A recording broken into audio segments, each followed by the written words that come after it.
Pada sidang sebelumnya, pemohon telah menghadirkan 15 saksi alibi yang memberikan kesaksian terkait keberadaan para terpidana pada malam kejadian 27 Agustus 2016. Mereka bersaksi para terpidana sedang berada di rumah Ketua RT Abdul Pasren pada malam kematian Vina dan Eki, sehingga tidak mungkin berada di tempat kejadian.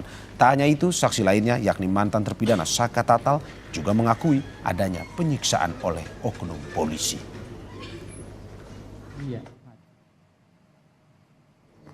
Dalam sidang pemeriksaan saksi, penasihat hukum ke-6 terpidana menunjukkan novum atau bukti baru kasus Vina dan Eki.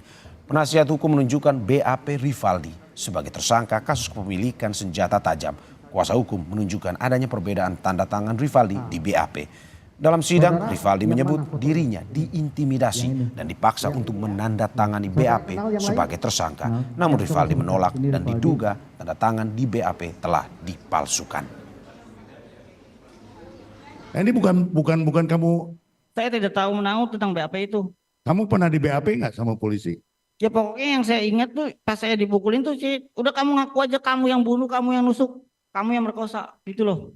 Sambil dipukulin, sambil diinjek-injek gitu. Majelis, mohon saya, karena di BAP ini ada tanda tangan yang bersangkutan dan yang bersangkutan merasa tidak pernah menandatanganinya. Ayo, maju, Untuk mengetahui informasi lengkapnya, kita sudah bergabung dengan jurnalis Kompas TV, Vida Alatasnya memantau jalannya sidang lanjutan peninjauan kembali di Pengadilan Negeri Cirebon. Selamat siang, Vida. Siapa saja saksi yang dihadirkan para terpidana hari ini? Ya, Mario dan juga saudara, hari ini paling tidak akan ada 16 saksi yang diperiksa untuk memberikan kesaksian di hadapan majelis hakim dalam sidang lanjutan PK. Dan ke-16 atau di antara ke-16-nya ini adalah teman dari Vina, teman dari Eki, dan juga sejumlah saksi fakta, yang mana saksi-saksi fakta ini adalah saksi yang merupakan ketua RW, lalu juga ada pemilik warung dari TKP tempat di mana saksi AF ini kemudian menyebutkan bahwa terjadi pengejaran dan juga pelemparan batu atau tawuran yang dilakukan oleh pembunuh Vina dan juga Eki pada malam 27 Agustus 2016, 8 tahun silam. Dan tadi Mario dan juga saudara, yang terlebih dahulu diperiksa ini adalah 3 orang saksi atas nama Sahuri, lalu juga Samsuri dan juga Ikno. Sahuri ini merupakan pemilik warung di TKP di mana Aep melihat pelemparan, lalu juga Samsuri ini merupakan seorang warga di RW atau di lingkungan RW yang sama dengan para terpidana. Dan juga ada Ikno yang merupakan ketua RW dari kemudian lingkungan tempat ke-5 terpidana ini kemudian tinggal. Dan tentunya tadi yang digali oleh penasihat hukum dari ke-6 terpidana ini adalah terkait kemudian adanya dugaan kesaksian yang diberikan oleh AF di BAP 2016, lalu ini merupakan kesaksian yang palsu atau tidak sebenar-benarnya. Samsuri ya, yang merupakan warga sekitar dan juga Ikno yang merupakan ketua RW ini memberikan keterangan bagaimana sebelum hari kejadian tanggal 27 Agustus 2016 atau hari kematian Vina dan juga Eki, tepatnya tanggal 25 Agustus 2016, terjadi konflik antara AF dan juga 2 terpidana yakni Eko dan juga Hadi, di mana saat itu Eko dan juga Hadi bersama dengan ketua RW dan juga Samsuri selaku warga sekitar ini bersama-sama dengan warga lainnya melakukan penggerebekan di tempat cuci mobil yang dimiliki oleh AF. Dan kemudian di situ sempat terjadi keributan antara ke-5 terpidana dengan AF begitu ya. Karena AF diduga membawa perempuan di tempat pencucian mobilnya. Disitulah kemudian ini yang memang dibawa oleh kuasa hukum sebagai kesaksian begitu ya, Mario dan juga saudara, untuk kemudian menegaskan adanya dugaan kesaksian yang diberikan oleh AF ini bukanlah kesaksian yang sebenarnya, dan juga adanya kemungkinan ada unsur dendam dari AF kepada ke-5 terpidana atas kasus tersebut. Dan ini juga tentunya tidak hanya dilihat sebelah-sebelah saja, Mario dan juga saudara, mengingat saksi Dede yang memberikan kesaksian yang sama dengan Aep ini telah mencabut kesaksiannya beberapa waktu lalu dan menyatakan bahwa kesaksian yang ia berikan ini bukanlah kesaksian yang sebenarnya.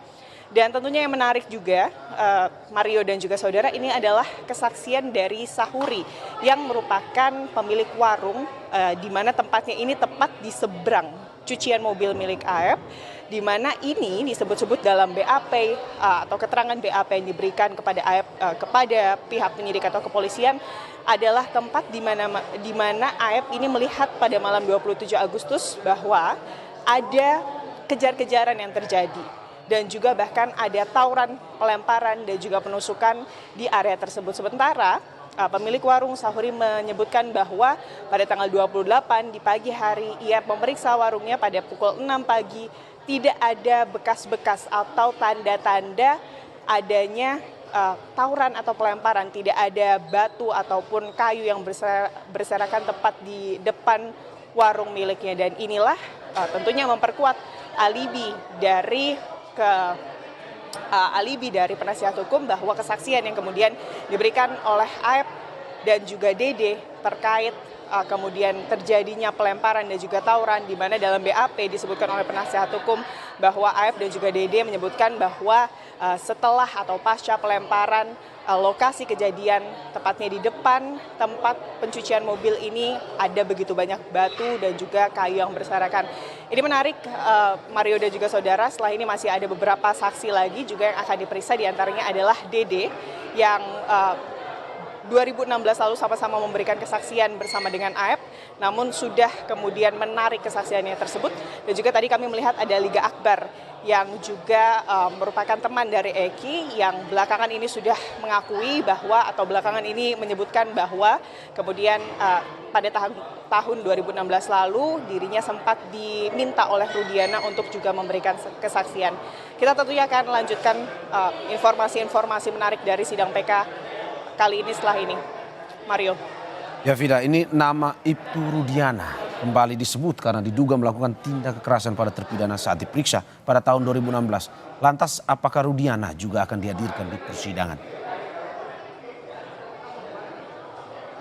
Sampai sejauh ini belum ada informasi tersebut dari kuasa hukum dari keenam terpidana. Karena memang kalau kita melihat Mario dan juga saudara, saksi-saksi baru dan juga novum-novum yang akan diajukan dalam sidang PK tentunya ini dirahasiakan terlebih dahulu atau sifatnya ini konfidental begitu ya oleh penasihat hukum bagi publik.